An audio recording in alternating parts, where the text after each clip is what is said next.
Hello, my loyal companions. Welcome back to Season 2, Episode 1 of RogueCast. I am your host, Radthar, and with me today and with me for all future episodes of RogueCast now as my co-host is going to be Mr. OctaneProTV. Howdy, howdy. Welcome, folks. This RogueCast is now going to be split into this co-host format with me and Octane, but I thought just before we get into it, we'll sort of introduce ourselves a little bit. And Octane, I'll give you the floor first, if you want to just say who you are and what your content's all about. Awesome. Well, first off, I'm Radthar's biggest fan, so let's put that aside so that no one else tries to claim it. Other than that, no, I am a content creator and streamer within the Rogue Company space. I have been doing content creation and streaming for about 8 years now, currently on Twitch, as well as before that on Justin TV, and I do create Rogue Company content on YouTube. Outside of that, I'm involved in a little bit of everything around the scene.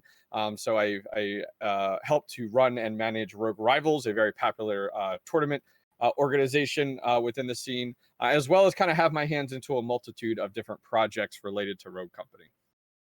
Awesome, and of course I am Radthar, and I am an educational Rogue Company content creator trying to produce daily videos for you guys as well as streams to help you guys learn a little bit more about Rogue Company. And I think it's fair to say we are also both Rogue partners, so we are recognized by Rogue Company as good role models for the community. So hopefully what we'll show you in this series of podcasts will be good information. And to kick off sort of the first episode, because this will air just before Season 1 of Rogue Company officially drops.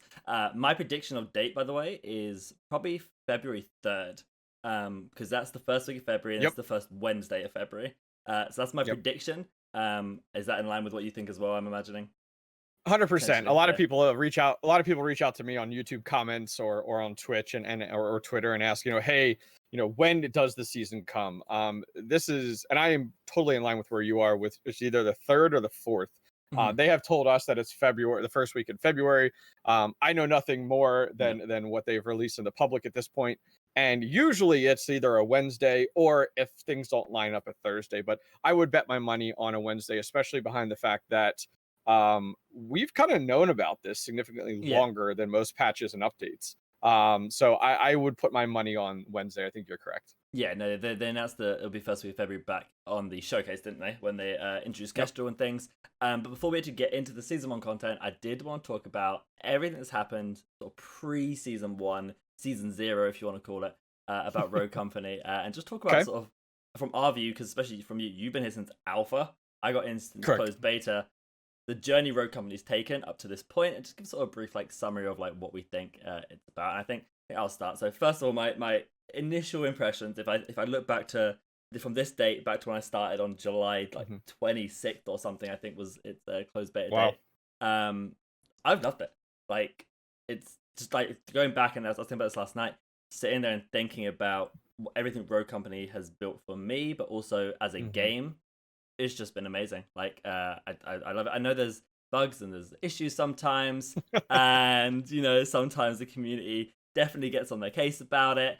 Fairly does, but I think overall it's been nothing but an amazing sort of experience to play this game. I think for me it filled a void in the gaming space because I just come from Warzone. Warzone was having far more issues than Rogue Company ever has in terms of servers and bugs and hackers and all these sort of things, and there was no game really like Rogue Company in the third person genre. Fortnite was sort of trailing off at that point, and in terms of the sort of search and destroy demolition type game modes, Valorant didn't never really hit for me, and search and destroy and Call of Duty never really hit for me either. So it felt a massive void for me that Rogue Company just thankfully filled and lined up with content and everything like that, and here we are today.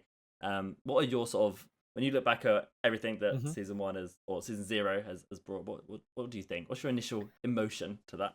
No, I think you're spot on with some of your statements there. I had access to it, I want to say about 2 years ago. And at mental. that point, it was insanely basic. Depot was the only map that was available to us.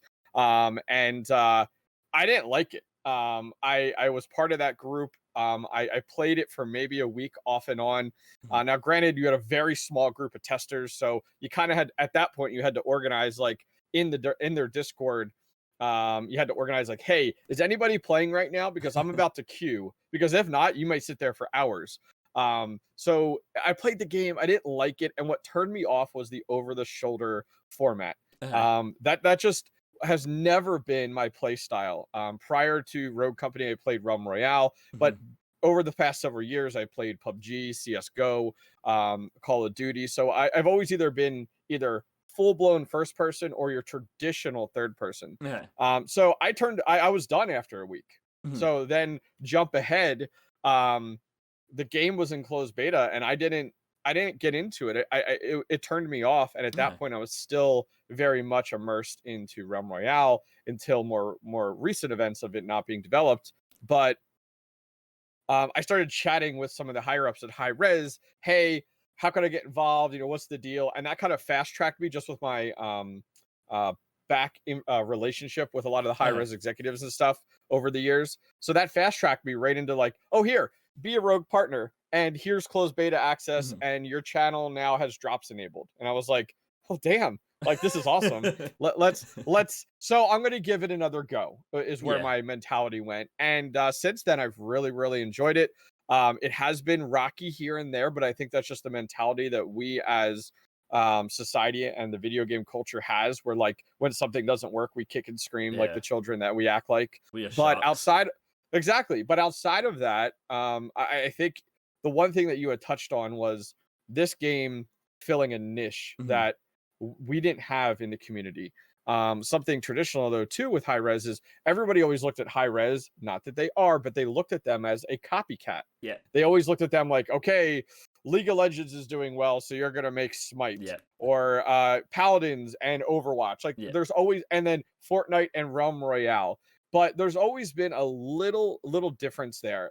The difference here with Rogue Company in this season 0 that we're calling it is the fact that this has been something new and totally different. And how I sell it to people and sold it to people was pick a handful of your favorite games. This kind of scratches all of that. And that's kind of how I've looked at Rogue Company. And I think they've done well over the last several months. Highs and lows, 100%. But other than that, I mean, it's been an exciting kind of season 0 leading up to season 1. My thought, just thinking through this and discussing with you right now, is season 1 going to be us coming out of beta? Like, if they're calling it season 1, it just kind of makes my mind turn. I didn't think about it till now, but it's like, are we going to go that route sometime soon or not? But either way, I'm excited for what's to come. Yeah, no, that was my first thought, was when they announced season 1, I'm like, oh, so we're coming out beta, but then they never announced it. They never announced it in that extra of season 1 is coming, we're a full-fledged game. They never announced it, so I wonder if they're gonna go the Fortnite route and we'll always be in beta. I don't know. And I know a big argument is people always say, well, an esports organization isn't going to touch Rogue Company until it's out of beta. Well, they touched Fortnite. They went into Fortnite. I definitely think that's an argument. But season 1 is looking very good, in my opinion, from all the stuff we tested on the PTS. I'm very excited. I think it's gonna really bring back old community members. I think it's going to bring in a lot of new community members. I hope they work some stuff out with the Rogue Partner system to make that a nice transition and community feel. I don't know exactly what's going to happen with that. Still don't have access to the Discord, by the way. Sad times. I'm trying. I messaged him like, Scott Gandhi will listen to this, and then Scott Gandhi can kind of, move worlds and mountains to help you out. Exactly. So thank you, Scott. I appreciate you in advance. Yep.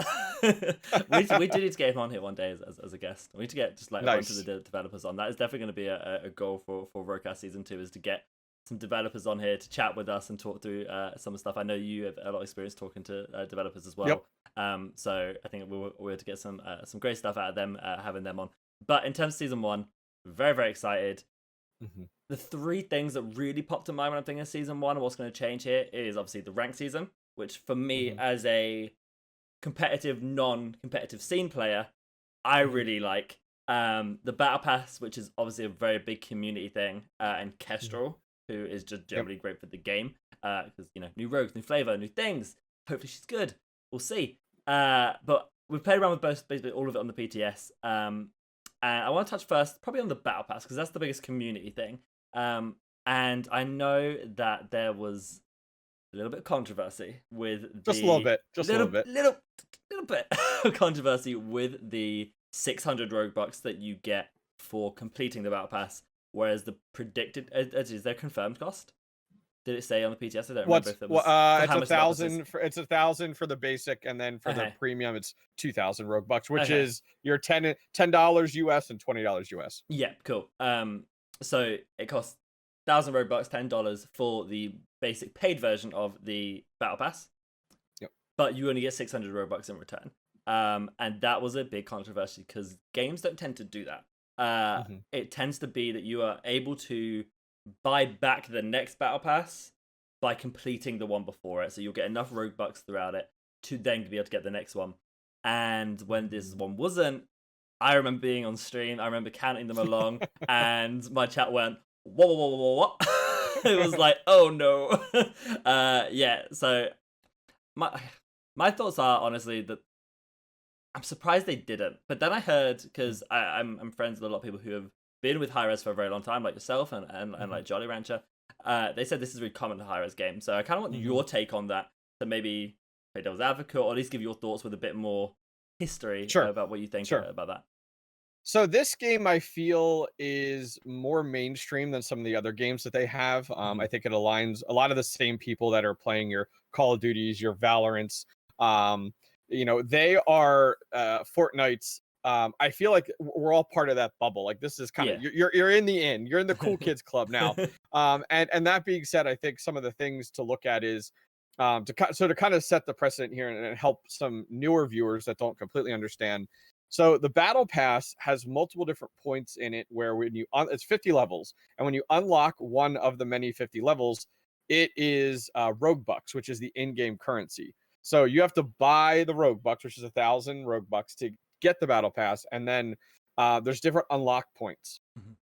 It's 600 rogue bucks you get back. So where the frustration point is where several viewers and players, the challenge is they are used to this norm that other games have set, which is you buy a battle pass and then you grind the levels, and then when you're done grinding those levels, you have enough rogue bucks for the next battle pass when it comes out in 3 months. Rogue Company is going to operate on 4 seasons in a year. Most of those seasons are going to be 3 months, give or take. So the issue is that Hi-Res Studios with Rogue Company has decided to go against the grain, against the norm, where it is, I buy the battle pass, I'm set up for the next battle pass. Now, a lot is in question here. Is this our millennial mentality, which is, I want everything for free? And granted, this is a free-to-play game. So most of the people that are buying the battle pass are, I'll say, you're under 18 and you're using someone else's money, like a parent or someone like that, in order to buy this $10 piece. So you expect to keep that going. So this has been a huge challenge in the community over the last few weeks. Hi-Res Studios came out, Hi-Res Radthar, and made a statement saying that pretty much, let's summarize that. We're not going to change anything. Thank you for your input, but we're going to give you other avenues to earn rogue bucks during season 1. So that's just kind of setting the structure there. So I'll throw it back to you first before I give my final opinions, but I wanted to lay the land there a little bit for the audience there. So any thoughts of some of those items? Yeah, I mean, I like that Radar did acknowledge it. I think that's one thing they've done very well, is acknowledge these sort of issues that we bring to them. It's good that they listen.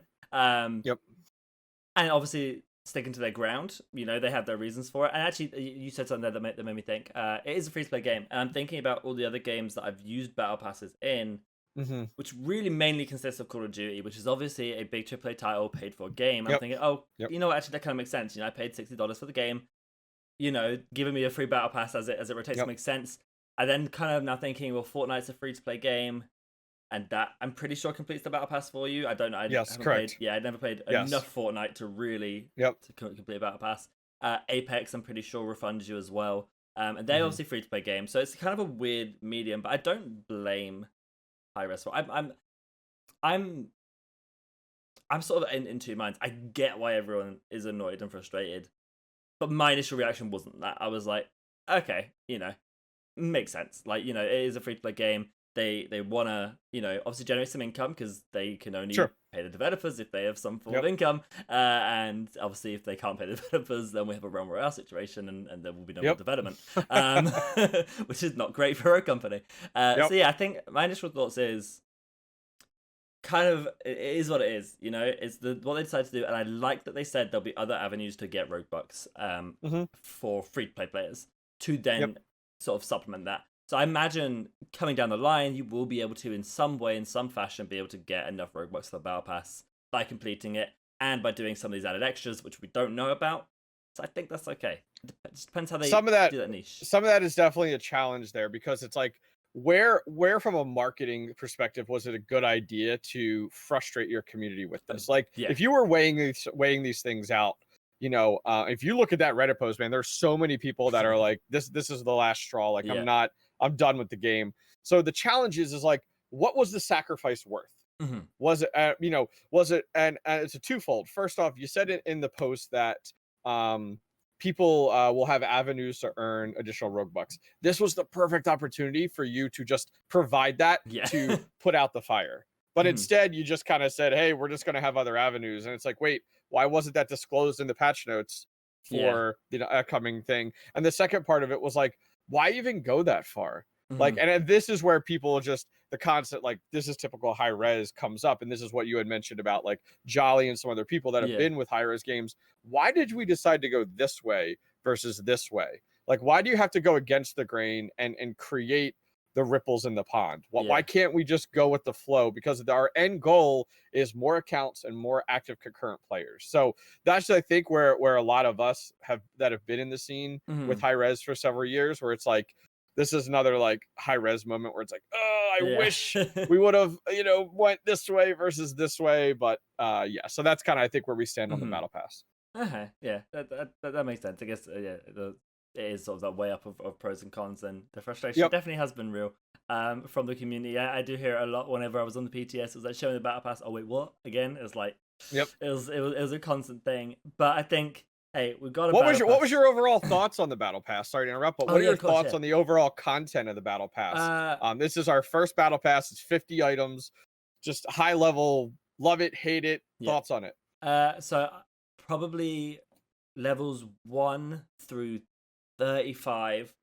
So the initial sort of 35 levels, I thought the content was meh. I thought there were a good few gems in there. I thought some of the emotes were cool. I thought an odd spray was cool. I like Snick. That one is one of my favorites. I just think it's fun to say and looks cool. Sure. But at that point, I was like, not really worth it content wise, the first 35. Then we got into the last sort of 15, particularly the last sort of 8 to 10 ish. And I thought they were really good. Like, I thought they were really, really good. Everything from sort of the popcorn emote, which obviously is a Fortnite reference, I believe, from what my community is telling me. But then the gold weapon rep right at the end, the jetpack, the scorched skin. I think that stuff is incredible, and in my opinion, made the entire content of it worth it. Before that, I was like, yeah, because no one really cares about sprays, no one really cares about borders. Avatars kinda. Titles haven't hit as hard as I've really seen like people care about. It's just little things, but avatars people seem to like. But the other stuff not so much. Banners people like, but then the other stuff not so much. The actual framing of the border is like meh. The sprays, I never see someone use a spray in game. It's all emotes. My entire wheel was just emotes. So there was a lot of wasted stuff in there. And a lot of XP boosts actually. Now that I'm thinking about it, a lot of XP boosts, which for someone who is level 350 and got most of like over half the rogues mastered probably, and some very, very close to it. I don't really want them. Like, they'll help me for the last little bit of the grind, but I guess they're kind of appeasing the more casual community who haven't put 40 days worth of in-game time into it, which is fair. But yeah, no, overall I think it's worth it 100%. I love the last sort of few tiers of the content. What about you? What are your thoughts on the actual cosmetic stuff? So I've seen a lot of the battle passes that High Res has put out over the years with Paladins, Realm Royale, and then also with Smite. I've also looked at I think some of the other companies that have set the bar. And I'm not comparing the game to game, but I'm comparing Battle Pass to Battle Pass, is Epic's Fortnite. Yeah. So when you look at their Battle Pass versus what we're getting here, they don't equate. And granted, I'm not on here to hate on High Res Studios and what they've put together for us for our first Battle Pass, but the first battle pass needed to be a home run, and I don't think that this battle pass is a home run. In my mind, when I look at other companies' battle passes, that Scorch skin that we have at level 50, there's probably about 5 other of those in the battle pass. And also in that regard, there is a lot of filler in this battle pass. A dinosaur banner, why? like a tree banner, why? It's just I even said it like so if you guys aren't familiar, myself and Radthar both have done videos on this content, so if you guys are interested, check out the YouTube channels to go through the whole battle pass details. But there is a lot of filler that I am calling junk, and I hate to put that out there, but I am presenting the sentiment that the community is putting out there. Right now, if someone would say, what are the items you like in the battle pass, there is a few gun skins that are awesome. There's a few gun skins where I'm like, what? Okay. There is the RGB melee skin, which is beautifully done. I like that. Even the other melee skin that is actually free. We actually didn't talk a lot about the free, but there's 9 total items in the battle pass that are free. So you have to spend no money on them. But keep in mind, those free items are a lot of that fluff, and but you do get a melee skin, which is really, really nice there. And then in addition to that, though, I think most of it, though, I think is what falls under that fluff category that we talked about. Would you say overall, if you had to give an overall worth it or not, what would you say? Is it worth it for the Rogue Company spectrum? Obviously going off I think is it worth it? I would say yes for this kind of first rendition. But I hate having to even have this discussion on is it worth it or is it not? like when I see, like I enjoy watching some of these big content creators and streamers, like your Courage JDs, your Ninjas, your Tim the Tatmans, because they are the bar when it comes to entertainment.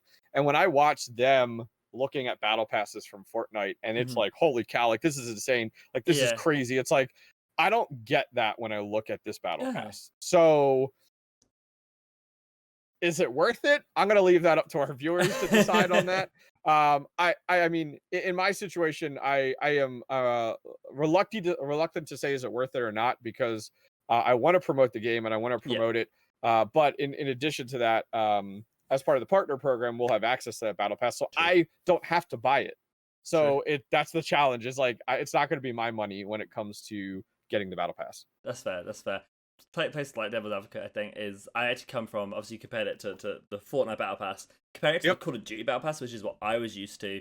It was very much the same. There was a lot of filler. It was 100 tiers, so it was double the size. Wow. And there was probably double the filler because of it. So there was some real good gems sort of split in between the Call of Duty ones, but it was those final 10 tiers as opposed to the final 5 tiers that really hit for people. So I kind of like understand it, but I know Fortnite, they're, I guess it again comes to the paid version of the game versus a free-to-play game, they can add some filler in there because they don't want to give away loads of stuff for free or things, but Fortnite exclusively rely on those cosmetics for sources of income, so making it a big deal is important, and maybe that is the direction Rogue Company should have gone with some of this fluff. And as for the dinosaurs, they have a dinosaur theme. I don't know what it is. I don't get it. There is somebody there who just loves dinosaurs, who has went on a Jurassic Park binge watch and is just like, I need these. I think when I'm trying to connect the dots, I think this connects, for some reason, this weird dinosaur theme connects to the new map that they have coming out with like that kind of, I don't know, jungly feel. I can't remember. Did they tell us what the name of that was? Am I not recalling Hollows. it? Hollows, perfect. So I don't know if it connects to that, and then it connects to like there was a hint at like this new mode, which some people are speculating is it PvE based, the way they were talking about it. But it's like I can't connect the dot. The last question I have for you there is, do you feel, based off of being 50 levels and a lot of fluff, just think through the battle pass. Do you feel it was rushed? Ooh. Do you feel it was like, this feels rushed? Like, we need to get this out because we're already a quarter late. If you guys remember, we were committed to 2020 getting our first battle pass on the roadmap. That got bumped to 2021.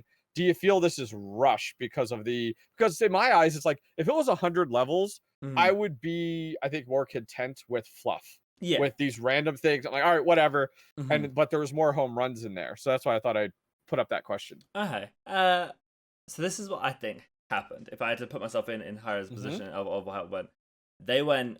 They started on the final five and were like, they wanted their amazing ones done, and they were like, scorch skin, jetpack, awesome gold weapon wrap, great banner, great avatar, you know. And then they were like, oh, it's January 2nd. And then, like, you know, and that had been going on for months, and they put loads of effort into those skins and that work. And then I think they maybe were out of time, and that's where the filler came in. I think good detail went into certain parts of it, and then that's where the filler came in, probably. Okay. As you said, I think that's why there's a lot of XP boosts in there as well.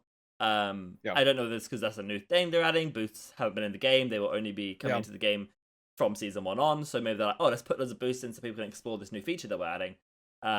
But yeah, I don't know. The only thing I can think about on the boost side is, I'm glad you brought that up. Mhm. And they talked about in the Reddit post that a Radar had made regarding kind of the reasoning behind some of the decisions on the Battle Pass. They had said that this one will be faster than others. I think that is because we're not getting this January 1st at the start of the quarter. True. So we're getting this a month late. So my guess is this Battle Pass is only going to be 60 days versus 90 days because of the fact that they want to do 4 seasons in 2021. Yeah. So if you're going to do 4 seasons, you got 4 quarters, which I am ecstatic to hear it's going to run every 3 months, especially for the ranked seasons. And we'll talk a little bit more about ranked in a minute, but I think that is perfect. So I think that's why there's so many boosts, because of the fact that we're getting this now 33 days late than when we initially anticipated on January 1st. Yeah, that actually kind of makes sense as well. Of why it would be slightly, because they did say it was slightly quicker. But you mentioned it there. I think it's worth touching on now. Then ranked, which again for me is a massive part. It is a big part of why I play the game. I like to play against high level players. Not when I'm playing with my viewers all the time, because it can be painful. They know it. I don't know how that is. I don't know how that is. It is. We were actually playing Strikeout yesterday, and we got matched against 2 members of Amos Kings. Do you remember that from the CMG? Who's they finished second as just under era. So it was highlighting cannibals, and they were like, and we kept being 3v4 for some reason, because obviously console and particularly Switch can disconnect quite a lot. I kept being 3v4 into them, and it was a whole time. But hey, it was great banner. But I love playing as high level players. I think it's an absolute great time. And that is why I play ranked. That's what I want to play ranked for. And obviously season 0 didn't really hit. The matchmaking or whatever went wrong there definitely went wrong for me. But I'm looking forward to what they're experimenting to do with season 1. And just touch on for the audience so that they know what's happening.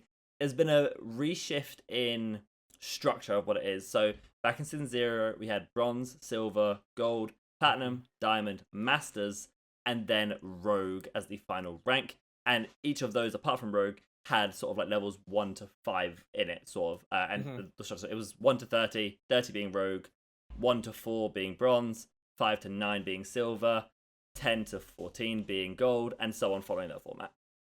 But I think a lot of people should be fairly familiar with that. They've now changed it. So now there isn't a 1 to 30 system. There is just divisions and tiers. So if I'm getting this right around, tiers are your bronze, silver, gold, platinum, diamond, rogue. There's no masters now. It's gone from 7 down to 6. And within each of those, again, apart from rogue, which is just one division, they have 5 divisions. So it's bronze 1, bronze 2, bronze 3, bronze 4, bronze 5, silver 1, silver 2, and so on all the way up to rogue. It lines up with a lot of other competitive games, having your stepping stones and your sub ranks. So I think that makes a lot of sense. Like, one question I had for you before we get into more detail is, what game did you play ranked in previous to this game that you compare a lot of things to? Okay, for me, it would have to be League of Legends. The League of Legends rank system, which is as we know, very well established game. Its rank system is very notorious and follows a very similar format to what Rogue Company have now adopted. Which is good. It's good. It's very familiar to me, and I liked it initially because I like the familiarity of the rank system I know. What about you? What's your comparison just for I would probably compare this to 2 games. The one that I wish this game would be as close to would be Overwatch. And prior to that is CSGO. And the reason I say Overwatch is just not necessarily the matchmaking, but more the tier system and the Okay. transparency. I'm a huge proponent of show me my MMR, which is Yeah. exactly what Overwatch does. So you can see, hey, I'm 2200 diamond or whatever. Mhm. You know when you promote, you know when you demote, and all of that information. And I'm huge about stats and information is in Mhm. your profile. Yeah. In Rogue Company, it's like we provide you the ranked game mode, but we've kind of forgotten the fact of like, oh wait, people want to see kills, deaths. Yeah. People want to see how many games you played. They want to see what your MMR is. And Mhm. like you go into profile in this game, and it's like that guy's been out on vacation for the last 6 months. Yeah. And that's the rough part for me is like it's an afterthought. And it's like Mhm. I'm very much a proponent of polished products. Yeah. And I hate the fact that everything in Rogue everything prior to during closed beta was awesome. Everything was awesome. Everything was polished. It was beautiful. It was done right. It was Yeah. thought out. And then our first patch hit, and it was like the high res that I've known from Realm Royale, Paladins, and Smite. And it was like, wait, what happened? Yeah. Like, was it now? Was it now we're on a timeline? Yeah. Because just all these things are just forgotten about. But these are critical. Like, I agree. if we knew our MMR even in season 0, it would Mhm. have helped that entire system out. Like that would Yeah. have helped us a little bit. Yeah. It's And just the lack of information is what frustrates me. yeah, and just for anyone else doesn't know, MMR is match made ranking, which is like a Yep. hidden ranking behind, or as you said, it shouldn't necessarily be hidden, but like Yep. the rank that the game thinks you are. So not Yes. necessarily equivalent to your bronze rank or your silver rank. That's just the grind Mhm. you're taking in the official rank Yep. system. But it basically is just trying to say how good of a player you are. And in a Yep. lot of games, that will depend how much experience or how quickly or slow Yep. do you climb up a rank system. Because if it doesn't think you're ready for those higher tier levels, it won't try and Yep. get you to them as quickly. Whereas if it thinks you are in those higher tier levels, but you got placed in bronze and silver, and we'll get on placements in a second, it will accelerate you up there, which is a system I very much like. Yep. I've liked having an 100%. MMR system. I think it helps separate those higher tier and those average tier players a lot easier. But I said, as I just mentioned, there will be placement matches now, which I think are Woohoo! going to help a lot. Exactly, big woohoo! There will be 10 placement matches where you can just play them out, and it will give you a rank at the end of those as your starting point for the rank season. So instead of whereas season 0 we all started at bronze 1 or bronze 0, then went up to bronze 1, Yep. we now will be placed somewhere in between. I'm going to imagine here it's going to be if you win one game, you're bronze 1. If you win one game, you're bronze 0. If you win Okay. one game, you're bronze So 1. that would put you in silver then. Probably If you won all 10. I think it would probably get you just to gold. Because Okay, you like have gold to, 1. yeah, because you have to count no wins. So if someone wins 0, they'll be placed at the Sure, bottom. sure. And then I think you'll probably get to gold 1 if you win all 10. That Okay. is, as I'm becoming more familiar, as you say, with this high res mentality, I'm Mhm. thinking that's how it's going to be. Because they're not Yep. going to. I Yep. don't think they're going to try and track an MMR in the placements. I don't think they're going to try Yep. and track kills or performance or anything like that. I think it's going to be a very linear system. I think that's what we're going to find. Yeah, and that's kind of I think the frustration point is like Mhm. this is literally ranked 1.0 Yeah. versus, and it's very as much as we're like, yay, new rank system, we have placement matches, Mhm. it's like it's sounding more and more just like you've just built off of that existing system, and that Yes. existing system no one liked. No. So I should. think the challenge is like just as you had said, some things I wish that we would have considered when we built Mhm. this next rank system was number of games played in ranked, Yeah. number of kills in ranked, number of deaths in ranked, Mhm. revives in ranked, damage in ranked. Like just weight them. Like Yeah. it's an algorithm, just weight them, Mhm. and then based off of that, start to get into win-loss ratio. Yeah. That is some of the challenge, and I know it's a team-based game, so you don't want to put too much weight on like kills No. because it's like, okay, Radthar just jumps in, doesn't care if we win, Yeah. but he just goes ham on kills. Uh-huh. So that's our eliminations or downs. No revives. So I think that's something to keep in mind. But yeah, it's just or revives, yeah. But Yeah. it's just like because I'm always reviving Radthar when we play Yeah. together. And I That's why we never bring that up. revive anybody. I run straight No. past your body. I'm like, I'm off.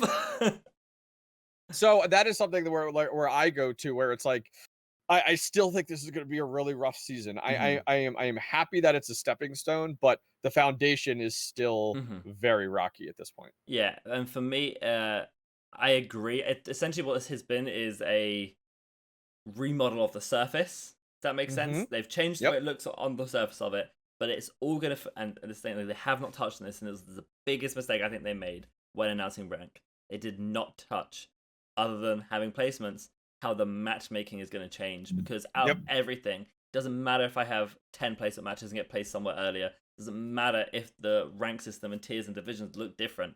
It matters what the quality of the games are like. And I could not stand the difference in level of playing in ranked season 0. Of, hey, I'm here with people who are literally just level 30 against people who, like, as in level 30 level, not ranked level, just level 30, have just to the first or second ranked game, and I'm against people who I know are level like 300 who are already rogue rank. I have a video on the channel from my rank series, which is me solo queuing, because this is a whole nother thing. Solo queue versus team queues. Solo queuing. Yeah, I know. Yep. And I was silver at the time, and I went up against, I believe it was only 3, but I know it should like 3 rogues, essentially. 3 people who had grinded it off the start. A few days in, were already rogue, and I think the other one was close. But they were definitely all 4 squatted up, and I'm solo queuing there. We beat them. But, like, you know, that disparity there, regardless of like what level I think I'm at to be able to compete with these guys, because I think I can compete with them. But at the end of the day, there are going to be people who belong in silver who cannot compete with them. You know, silver players should not be able to compete with rogue players. And it's all going to come down to this matchmaking. And also, it also comes down to timers too. If you think about it, yes, you know, of course, would you or them be willing to wait 5 extra minutes to get into a closer skilled game? The answer is yes. But why are we forcing you? Like, those of you, the audience that isn't familiar, 3 minutes and 33 seconds is the golden number right now, where if you sit in queue for that long, it puts matchmaking out the window and just puts you together with anyone that is sitting there waiting like you. And I think that is the downfall of part of the system. Is it's ranked. It's okay to wait, even if it's longer, but you have a closer game. Because guess what? Where's my sentiment when I'm in bronze and I go against rogue players and they just destroy me 7-0? Do you think I'm going to play ranked again? It's like, so these are some of the things where it is band-aided together, and I am of the school of thought of I would rather have ranked waited till season 2 and not even have a season 0 just to get it right. But but no, I think you have a really good point regarding matchmaking and because there's a few things you keep in mind with ranked is the quality of the games. 100%. And you made some good points there of, like, you know, you're solo queue and you're queuing against a full pre-made. Okay, is that allowed? There's also some things to talk about there regarding placement matches. Well, guess what? You could go into a placement match with a full crew of 4 people that have been playing that are over level 300 and going against a crew of 4 people that are solos. How would like, that's almost fast tracking your people. It's like, I know day 1, guess what? I'm not doing my 10 placement matches solo. Nope. I'm going to get together with 3 other guys that I know have played the game, like yourself and others, and we're going to queue together because I don't want to deal with solos. I just want to get placement, just lets you skyrocket past everyone else. So it's just, there's a lot of issues with ranked season 1, and we don't even know the full details yet. But what the details we do know, it's I'm not excited for it, which is unfortunate because I think we should be. I have a silent hope for the matchmaking based off one thing. Obviously, they didn't say a lot about it, but there is a change they're making so you can not queue with people in your party, so you can't bring your friends in if they're within 6 divisions of you. So essentially, if you're silver 1, you can play with someone who's gold 1 or bronze 1, but you can't play with anyone outside that spectrum. So it's within like those 5 or 6 divisions. Because that's in place, right? This is my hidden backwards thinking gem of a hope. Is that because the game can now detect that.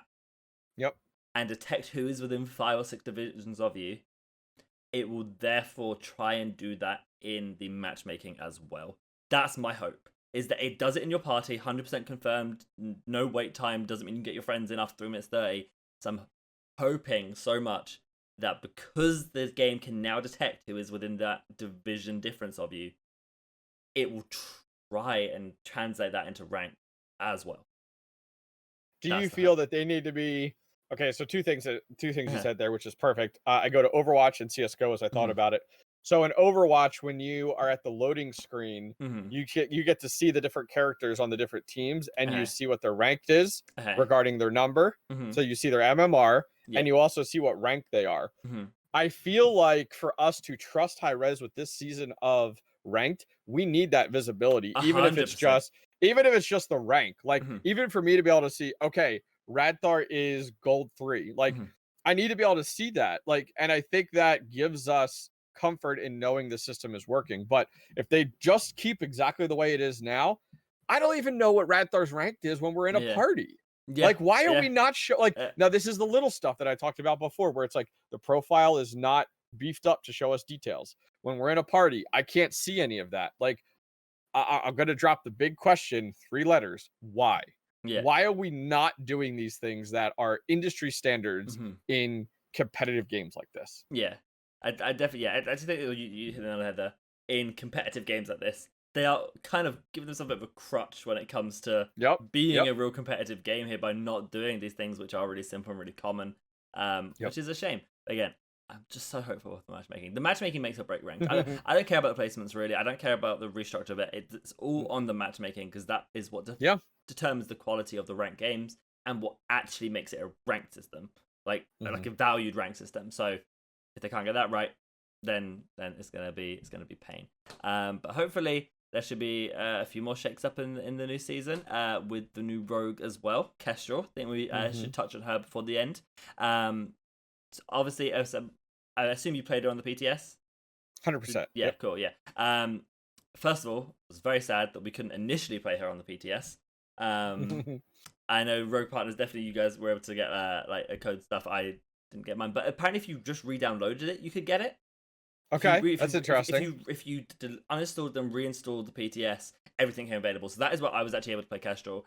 In the Okay. end, is I was able to just do that, and I did get a few Hmm. games in as Kestrel. So I was able to play her, thankfully. My initial thoughts, generally were like I would place her in a 1 to 10 scale, 10 being amazing, overpowered, 1 being why is this rogue even designed? I'd put her about 6. I like the Okay. design. I like the weapon actually. The Riptide I really like. The Knight, which is her SMG, I feel like I'd play with it a lot more. Her ability, I like the idea of it. Very Yeah. underwhelming. Is getting a buff for those of you who don't know, an extra Yep. 50% in radius. So that'll be nice. It should have to do a little bit more blast radius damage then, and just a bit nicer to actually hit it because the problem was hitting it and it just wouldn't hit for whatever reason. And I still think it's bugged. I don't know if you ever got a confirmation about this, where if you saw, I don't know necessarily. I know what you're talking about in yeah, regards to like it only hits a 2 meter area, and the challenge for me was I only had the opportunity to test Kestrel in the shooting range okay, because I couldn't get her in public lobbies because people were too fast to grab yeah, her. yeah, And it's a challenge because like the person's not really moving and stuff like yeah, that. So and like mhm, who stands still in Rogue Company? Like you're no, almost never standing yeah, still. But I'm happy with the change from 2 to 4 meters mhm, for the Halo drones yeah, ability that she has. My thought is, and I'm eager to see where the meta puts her, is like, is she more utility character because of Halo drones? mhm, Like, oh, that team is stacked. I'm always, whenever I play with people on comms, I'm always like, don't stack, don't stack. Like, I'm always yeah, pushing people as soon as I see it uh-huh, because, like, that is how you die in this game. That's how you 100%. team wipe. C4, And so I don't know that I put her like in the same category as like a Dima, no, especially with the radius of Diva's mirror grenade launcher. So that being said, I feel like she's more single target focused yes, versus more mhm, AOE based with those attacks, and I'm okay with that. I think yeah, we have plenty of these utility based characters that cause widespread damage, and we have so many grenades in the mhm, game, explosive grenades. So I'm excited to play her. I like her kit. I between the two weapons, the Knight and the Riptide, I mhm, lean more towards the Riptide I'm here. saying it, I feel like I'm looking at like Ronin a little bit yeah, between the KA-30 and the SMG. It's like which one do you go to, uh-huh, So yeah, but I like her kit. I'm excited for it. I'm eager to see how balanced she ends up being. yeah. But other than that, I'm hyped. What about you? Yeah, I'm thinking she's going to be a strikeout rogue. Honestly, based off the initial things, I do not think she is particularly great for demolition because of that single target. People don't stand still Hmm. ability. The real benefit of that is going to be coming down to clearing a position. Like you would a normal Okay. Semtex or something, Yep. is hey, we're on Icarus, we're attacking A, and that little white box the defenders always sit behind, launch it at that and kill the person behind it. Because normally I'll get a grenade, I'll do that. Hmm. But I imagine her Yep. being very good in a strikeout format for a few reasons. And one, she's a duelist, so she's meant to win these 1v1. She's meant to Yep. frag out, Oh and yeah. that is obviously a strikeout mentality. And her weapons definitely lean towards that. between bouncing between targets. She also then has the stim shots, the adrenaline shots, which are great for moving fast and taking free damage, like being really aggressive, taking free damage, stimming, re-challenging with a health advantage. Then the bounce grenade actually has a very short fuse once you bounce it off the wall. Yeah, I love it. That's a learning curve though. I remember like using it. I'm like, this thing is not great, and then just playing more and more of it again. Like, oh, actually, you know, this ain't bad. This is actually pretty good. You can find some really amazing angles bouncing this thing off. I don't cook my grenades long enough. Okay. So the fact of the bounce grenade, I'm like, yes, like this is like cooking grenades on training wheels. Brilliant. It really is actually, yeah. But then also the thing that makes that even better between just bouncing from target to target to target is that resupply perk, which when you down an enemy, they drop a little box that you can pick up and get all of your equipment back. Which I think is kind of nutty, honestly. Because imagine, you know, you go into a fight, you have fully upgraded adrenaline shots, you fight somebody, you stim, you kill them, you stim again, you then pick it up from resupply, you can go into the next battle equally as equipped. Like, you don't suffer from lack of utility with her because of that perk. I think it's really strong. Also, just the fact that she steamrolls money because of a passive, which gives her an extra 1,000 upon a down.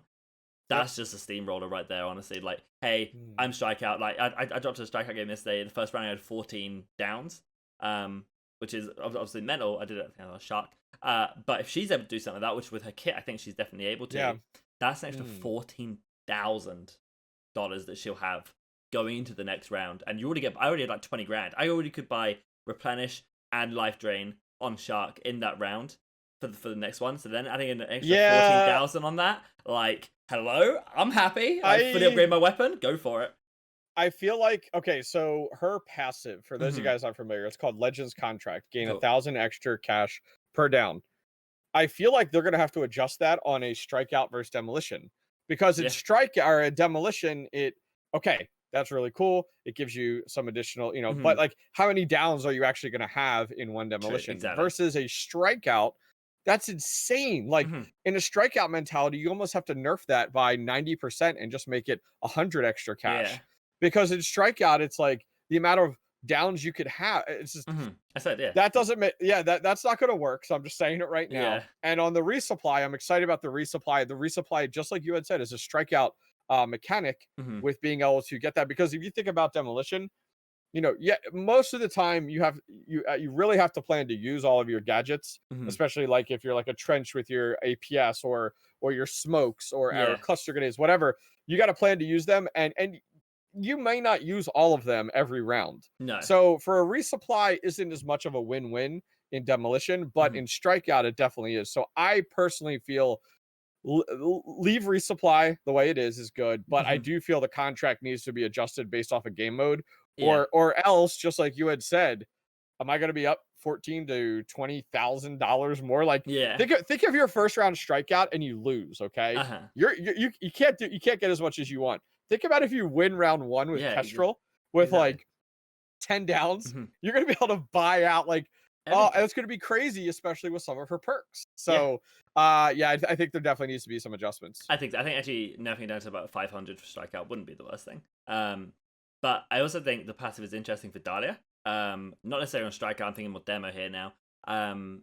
Because Lifeline is the thing you need on Dahlia. I will happily, if I, going into round 2, have enough for Lifeline, buy it there instead of a primary weapon on Dahlia every single time on demolition. So if she links to Kestrel round 1, pops off a little bit, gets a bit extra money with the passive share, I think that'll be really good for her. Because she'll then be able to have enough money to then potentially go into Lifeline, maybe definitely get tenacity, definitely buy primary weapon, whatever it is, she'll be a massive benefit from sharing that passive with Kestrel in the initial rounds. I don't think she'll go on to it later rounds. I think at that point, you know, you then, you know, link to your trench, you link to your scorch, you link to whatever you want to link to. But the initial 2 rounds, it's gonna be awesome.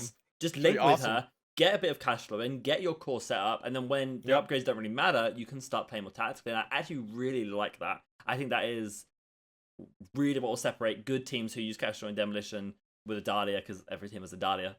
Video coming tomorrow by Radthar discussing strategies for strikeout with Kestrel round 1 and 2. Is Kestrel meta? That video will absolutely drop very soon upon her release. You can be sure. But Yeah, of course. I love meta videos. If you haven't done, I like to talk about what is meta, because I love meta videos. If you haven't done, I like to talk about what is meta because it's very interesting for the community to know about.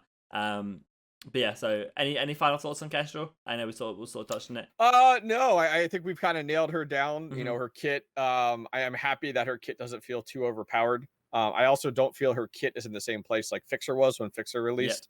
So I think this does put them in a good place for Kestrel. Yeah, no, I agree. And I'm very much looking forward to season 1. I think we're about to end up this episode of RogueCast for the community. So I just want to jump to any sort of final thoughts about season 1.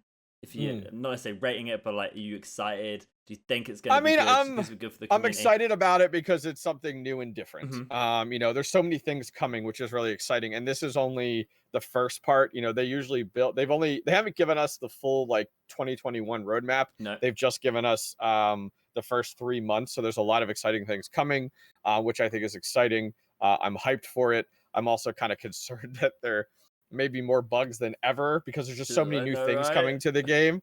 So that's why I'm just kind of a little cringy there to be like, Yeah. oh, I'm so excited, but with new things come bugs, and Mhm. especially with the lack of testing. So, but Yeah. either way, I think I think it is something that Rogue Company needs, and I think Mhm. now that we have committed to 4 seasons in a year, our player base for Rogue Company has that set in their mind. Yeah. So now it's like, great, every 3 months I have a bunch of new stuff coming to the Yeah. game.